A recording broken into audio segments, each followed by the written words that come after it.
ओम आरोग्यमस्तु। Hymns जीना सीखो से मैं डॉक्टर जयनारायण आज आप सबके बीच आया हूँ आयुर्वेद की कुछ महत्वपूर्ण जड़ी बूटियों के बारे में कुछ चर्चा करने। तो शुरू करेंगे सबसे पहले हरड़, जिसे हरितकी या हर्रे नाम से भी जाना जाता है। ये देखिए, इसके लिए आयुर्वेद के ग्रंथों में कहा गया है यस्य गृहे माता नास्ति तस्य माता हरितकी कदाचित कुप्यते माता ना उदरस्था हरितकी, कि जिसके घर में माता नहीं होती है ऐसे व्यक्तियों के लिए भी जो हरितकी है, जो हरड़ है, वो माता की तरह काम करती है। और कई बार ऐसा हो सकता है कि हमारी गलतियों की वजह से हमारी माँ यानी हमारी माता भी हमारे ऊपर गुस्सा कर सकती है, लेकिन पेट में गई हुई हरड़ जो है वो कभी भी किसी भी तरह का नुकसान नहीं करती है। तो बचपन से लेकर के बुढ़ापे तक हरड़ का यूज़ हम कर सकते हैं। छोटे बच्चों को अगर अफवारा यानी आदमान होता है तो ऐसे में हमारी माताएं, हमारी बुजुर्ग जो दादियां थी, वो हरड़ को पत्थर पे घिस के उसका लेप, पतला लेप बच्चे के पेट पे करती थी और बच्चे को आया हुआ अफारा, आदमान ठीक हो जाता था। बड़ों में भी ये अपच, गृहिणी, इन रोगों में बहुत ज़्यादा काम करती है। इसके अलावा आयुर्वेद में इसे रसायन कहा गया है और आयुर्वेद की एक बहुप्रचलित औषधि जिसको हम त्रिफला के नाम से जानते हैं, उसका भी एक मुख्य घटक द्रव्य हरड़ है। इसका प्रयोग हरड़ के चूर्ण को 3 से 5 ग्राम की मात्रा में अगर हम रोज रात लेते हैं तो ये हमारा न सिर्फ पेट साफ करती है, इसके अलावा रक्त से संबंधित जितने भी विकार होते हैं उनको शांत करती है। इसके अलावा इसमें 5 रस आचार्यों ने बताए हैं जिस कारण ये त्रिदोषों को शमन करने में समर्थ होती है। तो हरड़ का प्रयोग एक ना होकर के अनेक हैं। अगर मैं अकेले हरड़ पे चर्चा करूंगा तो वीडियो काफ़ी बड़ी हो जाएगी। तो ये थोड़ा सा संक्षिप्त वर्णन था अभया के बारे में। अभया इसीलिए कहा गया है कि इसको खाने से किसी तरह का भय नहीं है, सभी तरह के भय का हरण करने वाली है, इसलिए इसे अभया कहा गया है, इसलिए इसे माँ कहा गया है। इसके बाद जो अगला द्रव्य है वो हमारे पास है अमलतास। ये अमलतास के बीज हैं। अमलतास विरेचनीय द्रव्य है। आचार्यों ने जब श्रेष्ठ द्रव्यों के बारे में बात करी तो विरेचनीय द्रव्यों में अमलतास का वर्णन श्रेष्ठतम द्रव्य के रूप में किया गया।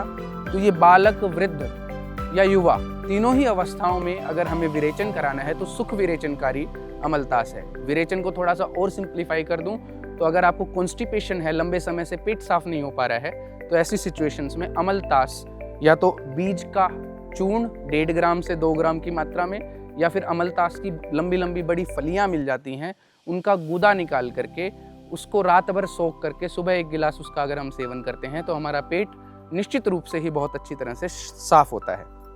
इसके बाद जो अगला औषध द्रव्य है उसकी मैं बात करूंगा तो ये चिरायता है। यूजुअली चिरायते की स्टेम यूज़ करी जाती है, डंठल यूज़ किया जाता है, तो ये चिरायता है। और चिरायता जो है वो कटु रस प्रधान होता है, यानी कि बहुत कड़वा होता है टेस्ट में। और इसका मुख्य गुण है कि ये बहुत सुंदर पित्त शामक है। अगर किसी व्यक्ति को बार बार हर्टबर्न रहता है, कलेजे में जलन की समस्या रहती है, अगर कहीं बाहर का कुछ खाना खा लिया तो पेट में दर्द होने की समस्या होती है, तो ऐसी दिक्कतों में, या खट्टी डकार आने की समस्या है, तो ऐसी दिक्कतों में चिरायते का 1 चम्मच लगभग ये हिस्सा लेंगे और इसको 1 गिलास पानी में उबाल करके अगर हम छान कर प्रयोग करते हैं तो गैस्ट्राइटिस को ठीक करने में, बढ़े हुए पित्त को शांत करने में बेहद शानदार परिणाम देखने को मिलते हैं। इसके बाद अगला जो औषध द्रव्य है उसे सनाए कहा जाता है। तो ये सनाए की पत्ती है हमारे पास, सनाए पत्ती इसको हम बोलते हैं। इसका प्रयोग भी सुख विरेचन के रूप में किया जाता है। खास करके क्रूर कोष्ठ यानी बहुत लंबे समय से क्रॉनिक कॉन्स्टिपेशन जिन रोगियों को होती है, तो उनको अगर हम सनाए पत्ती चूर्ण 3 से 5 ग्राम की मात्रा में देते हैं उनके रोगी के बल के अनुसार, तो बहुत अच्छे से पेशेंट का पेट साफ होता है।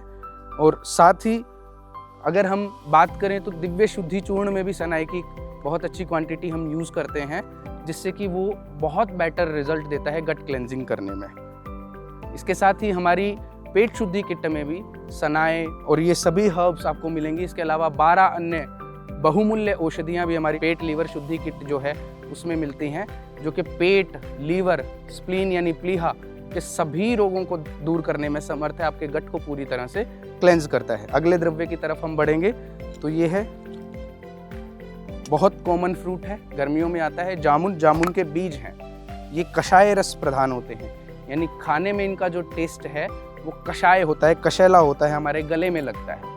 कषाय रस की सुंदरता क्या है कि ये बहुत अच्छा पित्त शामक है और खासकर शुगर के रोगी, मधुमेह के जो रोगी हैं उनके लिए वरदान का काम करता है।